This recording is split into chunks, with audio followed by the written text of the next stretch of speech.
আসসালামু আলাইকুম রহমতুল্লাহ। ব্যাংকিং বার্তার পক্ষ থেকে স্বাগত জানাচ্ছি আমি নির্ঝর। অর্থনীতি ও ব্যাংকিং সকল আপডেট পেতে সাবস্ক্রাইব করে বেল বাটনটি চাপুন। চলুন এবার দেখে নেওয়া যাক আজকের আপডেট। মালিকদের লুটে কর্মীদের দুর্দশা।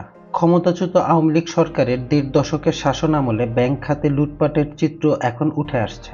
লুটপাটের কারণে দুর্বল হয়ে পড়ছে প্রায় ১ ডজন ব্যাংক। ছাত্র জনতার গণ অভ্যুত্থানে শেখ হাসিনা সরকারের পতনের পর এসব ব্যাংকের পরিচালক ও শীর্ষ কর্মকর্তাদের কেউ লাপাত্তা, কেউ বিদেশ পালিয়ে গেছেন, কেউ ধরা পড়েছেন। ফলে নাজুক এসব ব্যাংক কর্মীদের বেতন দিতেও হিমশিম খাচ্ছেন। আবার বিভিন্ন ব্যাংকের গ্রাহকদের টাকা দিতে না পেরে হেনস্থা ও মারধরের শিকার হচ্ছেন শাখার কর্মকর্তা-কর্মচারীরা। অভিযোগ রয়েছে ব্যাংক খাতে লুটপাট হয়েছে কেন্দ্রীয় ব্যাংকের সরাসরি হস্তক্ষেপে। নিয়ন্ত্রক সংস্থার সায় পেয়ে বেপরোয়া হয়ে পড়েন ব্যাংকগুলোর পরিচালক ও শীর্ষ কর্মকর্তারা।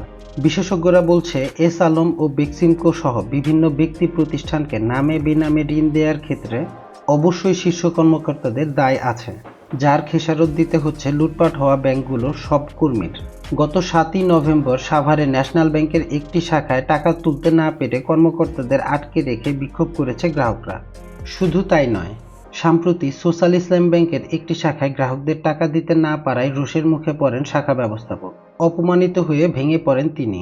পরে নিজের রুমে কান্না করতে দেখা যায় তাকে। এ সময় আহাজানি করতে করতে তিনি বলেন, আমি কোনো অন্যায় করিনি, আমি হালালভাবে চলেছি, কেন আমাদের এই অপমান সইতে হচ্ছে? ব্যাংকিং খাতের দুরবস্থার জন্য অনেকেই এই পেশা ছেড়ে অন্য পেশায় চলে যাচ্ছেন। টাকা দিতে না পারায় প্রায় প্রতিদিনই বিভিন্ন ব্যাংকের কর্মীদের সঙ্গে বাকবিতণ্ডায় জড়িয়ে পড়ছেন গ্রাহকরা। সবাইকে অসংখ্য ধন্যবাদ ভিডিওটি দেখার জন্য। ব্যাংকিং সকল আপডেট পেতে লাইক, শেয়ার এবং সাবস্ক্রাইব করে পাশে থাকুন। দেখা হবে পরবর্তী কোনো ভিডিওতে। সে পর্যন্ত সুস্থ থাকুন, ভালো থাকুন। আসসালামু আলাইকুম রহমতুল্লাহ।